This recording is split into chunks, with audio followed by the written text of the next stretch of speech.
Czy kiedykolwiek zastanawiałeś się, jak płynne, delikatne mleko, które szybko się psuje poza lodówką, potrafi zmienić się w ten słodki, gęsty i lśniący krem, wypływający z puszki niemal jak idealny sos? Wydaje się to bardzo proste. Mleko, cukier i gotowe. Ale za mlekiem skondensowanym kryje się precyzyjna sekwencja przemysłowa, w której ciepło, próżnia, kontrola tekstury i surowe testy decydują, czy produkt będzie kremowy, czy całe tony mogą zostać stracone. I jest tu jeden ciekawy szczegół. Ten produkt, który wiele osób kojarzy z kremami, sernikami, waflami i domowymi ciastami, nie powstał wyłącznie jako deser. Narodził się jako sposób na dłuższe przechowywanie mleka, w czasach, gdy chłodzenie było luksusem, a transport świeżej żywności ogromnym wyzwaniem. Witamy w Fabryki i Fakty. Dziś odkryjesz, jak słynne mleko skondensowane powstaje od środka w przemyśle i dlaczego zwykła regulacja temperatury może zdecydować o różnicy między kremową puszką a całą utraconą partią. Najbardziej imponujące jest to, że kiedy otwierasz puszkę, widzisz efekt ogromnego łańcucha produkcji. Wszystko zaczyna się daleko od sklepowej półki, w gospodarstwach mlecznych, chłodzonych cysternach, laboratoriach analitycznych i maszynach zdolnych kontrolować każdy szczegół procesu. Bo zanim mleko stanie się tym słodkim kremem, musi przejść prawdziwą przemysłową selekcję. I to nie jest przesada. Mały błąd w kwasowości, temperaturze albo stężeniu może całkowicie zmienić końcowy smak, kolor i konsystencję. Mleko skondensowane musi być słodkie, ale nie mdłe, gęste, ale nie twarde, jasne, ale nie blade, stabilne, ale bez sztucznego wrażenia. To niemal jak próba powtórzenia tej samej receptury miliony razy, tak aby żadna puszka nie różniła się od pozostałych. I być może właśnie dlatego mleko skondensowane stało się czymś więcej niż składnikiem. Stało się wspomnieniem. Jest w kuchni babci, w łyżeczce podkradzionej, zanim masa była gotowa, w kremie do ciasta, w niedzielnym deserze i w czymś słodkim przygotowanym na szybko, gdy ktoś wpada z wizytą.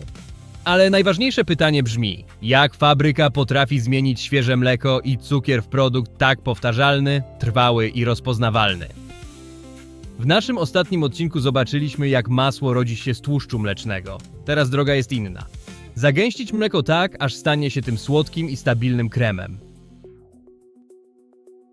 Zanim wejdziemy do zbiorników, wyparników i linii napełniania, zasubskrybuj już teraz Fabryki i Fakty.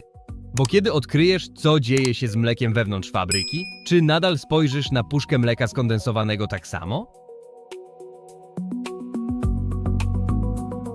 Zanim jakakolwiek puszka nabierze kształtu, zanim cukier trafi do mieszanki i na długo przed tym, jak pojawi się ten gęsty krem, istnieje cichy etap, który przesądza o wszystkim. Przyjęcie surowego mleka w fabryce. I właśnie tutaj zaczyna się jedna z najważniejszych części procesu, bo mleko jest surowcem żywym, delikatnym i wyjątkowo wrażliwym. Z gospodarstw wyjeżdża w chłodzonych cysternach, jakby podróżowało wewnątrz ogromnego termosu ze stali nierdzewnej. Zadaniem takiego transportu nie jest tylko przewiezienie mleka z jednego miejsca do drugiego.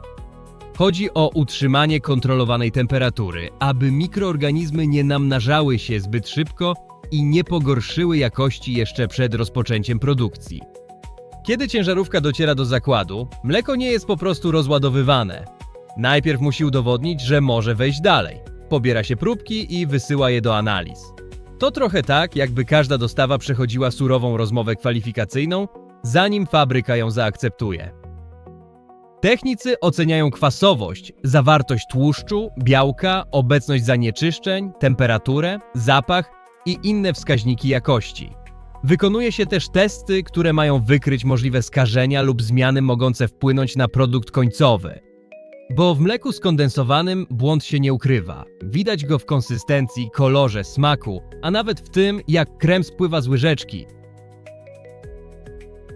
Wyobraź sobie próbę zbudowania idealnego domu z krzywych cegieł. Nowoczesne maszyny nie wystarczą, jeśli surowiec już na wejściu nie spełnia norm. Z mlekiem jest tak samo. Jeśli jest zbyt kwaśne, niestabilne albo zanieczyszczone, może zważyć się podczas podgrzewania, utworzyć grudki albo po zagęszczeniu dać nieprzyjemny posmak. I tu pojawia się szczegół, którego wiele osób sobie nie wyobraża. Produkcja mleka skondensowanego zaczyna się na długo przed gotowaniem. Zaczyna się od wyboru mleka. Tylko zatwierdzone dostawy trafiają do zbiorników magazynowych, gdzie pozostają schłodzone aż do kolejnej fazy. Te ogromne zbiorniki wyglądają jak metalowe silosy, ale w środku działają jak sejfy temperatury i higieny, chroniąc mleko do chwili, gdy rozpocznie się przemiana. Po zatwierdzeniu przychodzi standaryzacja. Ten etap koryguje cechy mleka tak, aby produkt końcowy zawsze zachowywał się tak samo. W końcu mleko pochodzące z różnych gospodarstw może zmieniać się w ciągu roku. Pasza krów, pogoda, region, a nawet pora roku mogą wpływać na zawartość tłuszczu i skład. Przemysł musi ograniczyć te różnice, aby puszka kupiona dziś była podobna do tej kupionej za kilka miesięcy. Właśnie to sprawia, że cały proces jest tak imponujący. Konsument zawsze oczekuje tego samego koloru, tego samego połysku, tej samej kremowości i tego samego smaku. Ale natura nie dostarcza mleka za każdym razem identycznego. Dlatego fabryka musi zmienić zmienny surowiec w produkt ustandaryzowany, powtarzalny i godny zaufania. Po magazynowaniu i standaryzacji mleko płynie zamkniętymi rurociągami, bez kontaktu z otoczeniem. Żadnych otwartych wiader ani odkrytych kadzi, jak wiele osób sobie wyobraża. W nowoczesnej fabryce mleko przemieszcza się przez system ze stali nierdzewnej, czysty, monitorowany i zaprojektowany tak, aby uniknąć każdego ryzyka zanieczyszczenia. Po drodze może przechodzić przez filtry i wstępne etapy cieplne, które pomagają usunąć niepożądane cząstki i przygotować płyn do zagęszczania. To jak oczyszczenie i uporządkowanie wszystkich składników przed przepisem, tylko w skali przemysłowej, z tysiącami litrów krążącymi w ciągu godziny.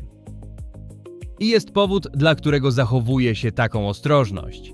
Kiedy do środka trafi cukier, a woda zacznie być usuwana, wszystko stanie się bardziej skoncentrowane. To oznacza, że każda wada obecna w mleku również może stać się bardziej wyczuwalna. Obcy posmak, niestabilność albo błąd jakościowy nie znikają magicznie. Przeciwnie, mogą się nasilić.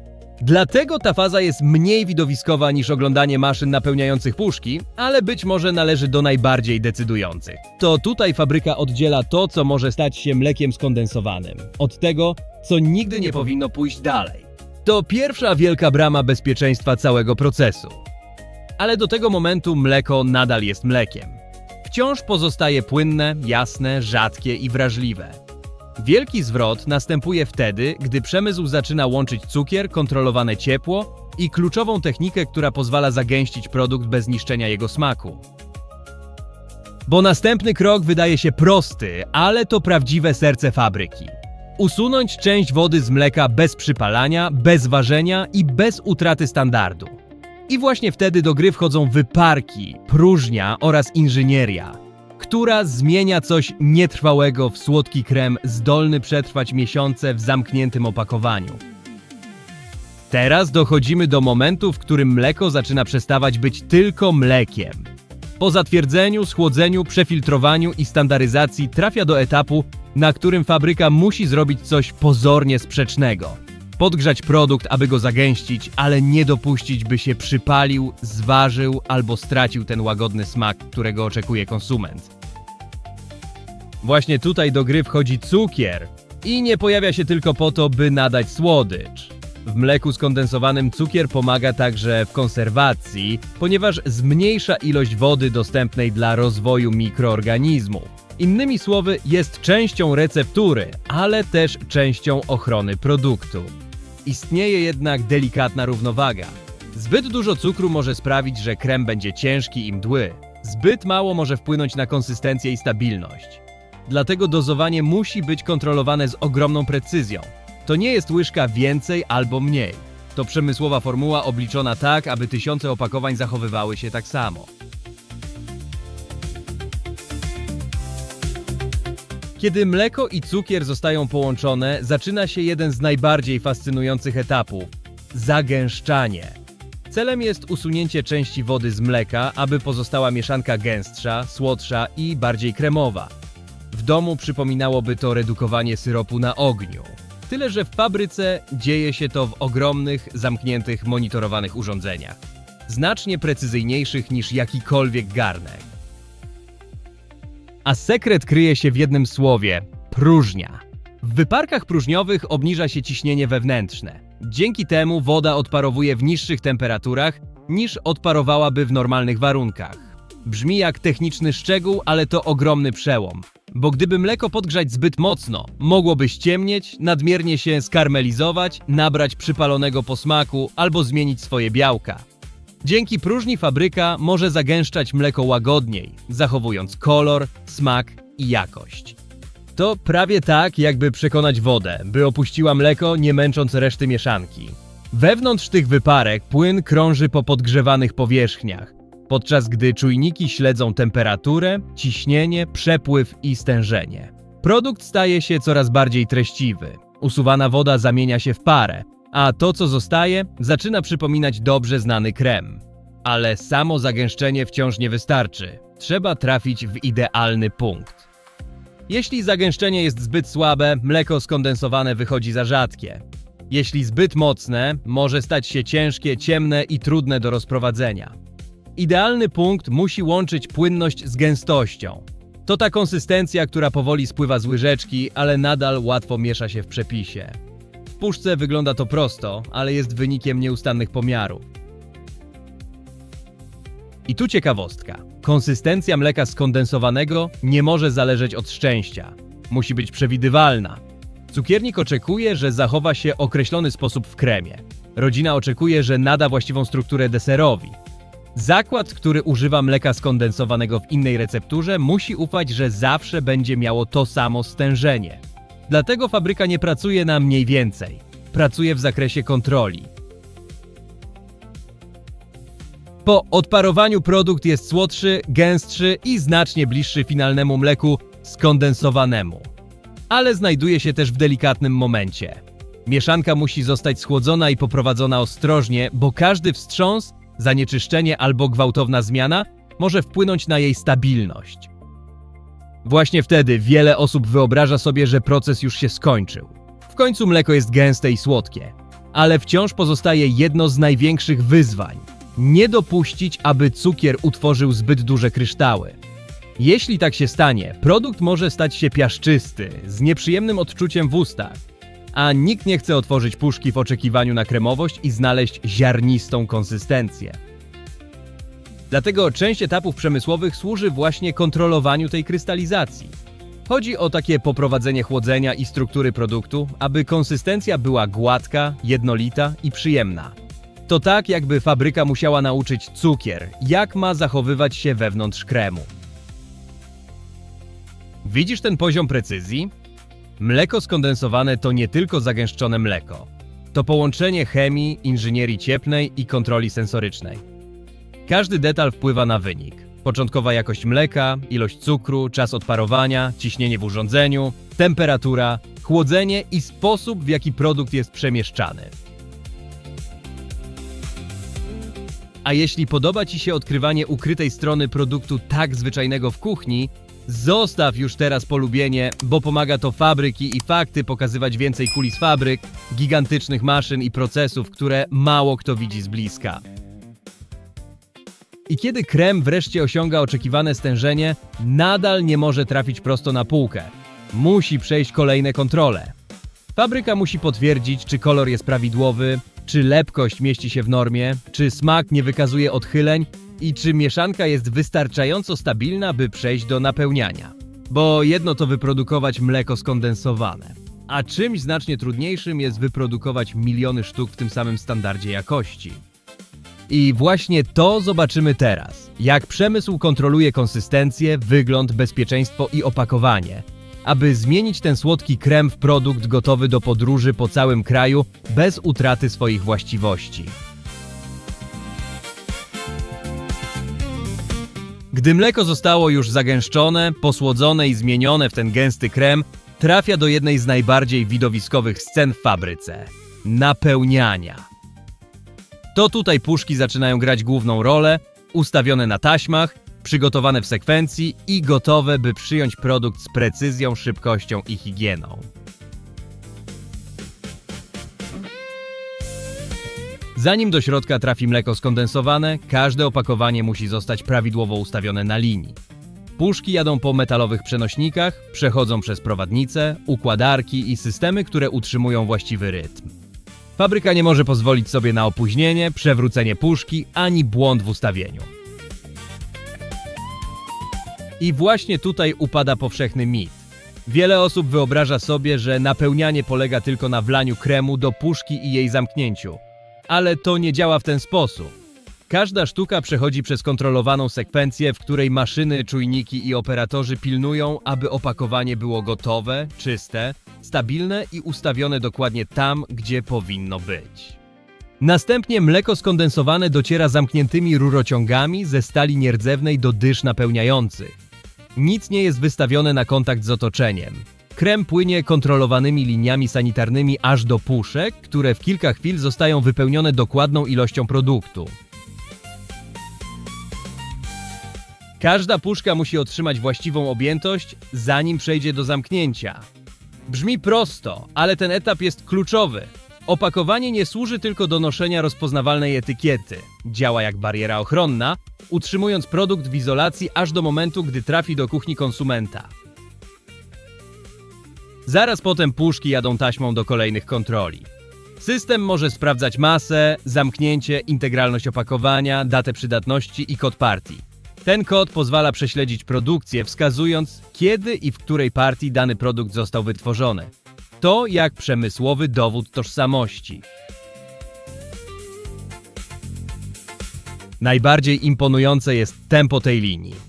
Puste puszki wjeżdżają z jednej strony, przyjmują produkt, zostają zamknięte, oznaczone i dalej przemieszczają się przez kolejne sektory fabryki. To ciągła sekwencja, w której każdy ruch musi nastąpić we właściwym momencie, aby nie zatrzymać całej produkcji. I ma to sens. Kiedy ktoś otwiera puszkę mleka skondensowanego, oczekuje produktu zachowanego, zabezpieczonego i wyglądającego tak samo jak zawsze. Dlatego etap napełniania to nie tylko pakowanie. To część bezpieczeństwa, trwałości i zaufania, jakie konsument ma do produktu. A teraz powiedz, kiedy myślisz o mleku skondensowanym, jaki deser pierwszy przychodzi Ci do głowy? Krem, sernik na zimno, wafle, masa do ciasta, a może łyżeczka prosto z puszki? Napisz w komentarzu swój ulubiony deser i podaj też swoje miasto oraz województwo. Chcę wiedzieć, skąd oglądasz Fabryki i Fakty. Po napełnieniu i zamknięciu puszki przemieszczają się dalej przez fabrykę w stronę grupowania. Są porządkowane, pakowane do kartonów i przygotowywane do dystrybucji. Kartony, palety i magazyny również są częścią ochrony, zapobiegając uszkodzeniom, zanim produkt trafi na rynek.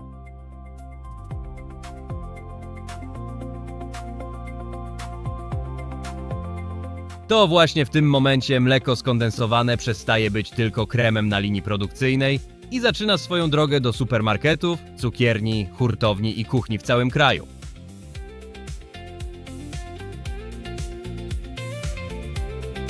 Ale pozostaje jeszcze jedno kluczowe pytanie. Dlaczego ono tak długo się utrzymuje? Jak produkt zrobiony z mleka może stać miesiącami zamknięty, nie psując się jak zwykłe mleko?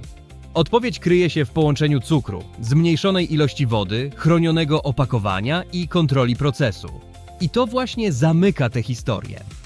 Nie chodzi o jeden prosty trik, lecz o kilka czynników działających razem. Pierwszym z nich jest usunięcie części wody. Podczas odparowywania mleko traci dużą ilość wilgoci i staje się bardziej skoncentrowane. To całkowicie zmienia środowisko wewnątrz produktu. Przy mniejszej ilości dostępnej wody wielu mikroorganizmom znacznie trudniej się rozwijać. Drugim czynnikiem jest cukier. Oprócz tego, że nadaje dobrze znany słodki smak, pomaga także w konserwacji, bo również ogranicza wodę dostępną dla mikroorganizmów. Dlatego bardzo słodkie produkty, takie jak dżemy czy syropy, zwykle utrzymują się dłużej niż zwykła świeża żywność. Ale uwaga, to nie znaczy, że mleko skondensowane jest niezniszczalne. Musi być produkowane z zachowaniem higieny, kontroli cieplnej, odpowiedniego opakowania i prawidłowego zamknięcia. Jeśli którykolwiek z tych etapów zawiedzie, całe bezpieczeństwo produktu może zostać naruszone. Po napełnieniu pojedyncze opakowania trafiają do kartonów, na palety, do centrów dystrybucyjnych i sklepów. I wtedy dzieje się ciekawa przemiana. Produkt, który przeszedł przez zbiorniki, wyparki, czujniki i laboratoria, kończy swoją drogę na zwykłej półce, obok codziennych składników. Tyle, że teraz wiesz, że za tą puszką nie ma nic zwyczajnego. To, co wygląda jak prosta receptura, jest wynikiem ogromnego łańcucha. Gospodarstw mlecznych, chłodzonych cystern, testów jakości, standaryzacji, mieszania z cukrem, odparowywania próżniowego, kontroli konsystencji, napełniania, inspekcji i logistyki. I być może właśnie to jest najbardziej fascynujące. Wewnątrz fabryki wszystko jest mierzone, ważone, podgrzewane, chłodzone i kontrolowane. Ale poza nią produkt zmienia się we wspomnienie, tradycje i domowe ciepło. To inżynieria spotykająca kuchnię. Dlatego następnym razem, gdy otworzysz puszkę mleka skondensowanego, pamiętaj, że ten słodki krem przeszedł prawdziwą przemysłową podróż, zanim dotarł do ciebie. To nie jest tylko mleko z cukrem. To nauka, precyzja, konserwacja i historia zamknięte w opakowaniu. Jeśli spodobało ci się odkrywanie, jak powstaje ten klasyk, zasubskrybuj Fabryki i Fakty, aby oglądać więcej kulis fabryk, gigantycznych maszyn i produktów, które są częścią naszej codzienności. I napisz niżej, co najbardziej zaskoczyło cię w produkcji mleka skondensowanego. A jeśli myślisz, że widziałeś już wszystko, to nawet nie wyobrażasz sobie fabryki, którą pokazaliśmy w naszym ostatnim odcinku. Ten film już pojawia się na twoim ekranie. Kliknij i chodź ze mną odkryć kolejny ukryty sekret tutaj, Fabryki i Fakty. Serdecznie cię pozdrawiam, do zobaczenia tam.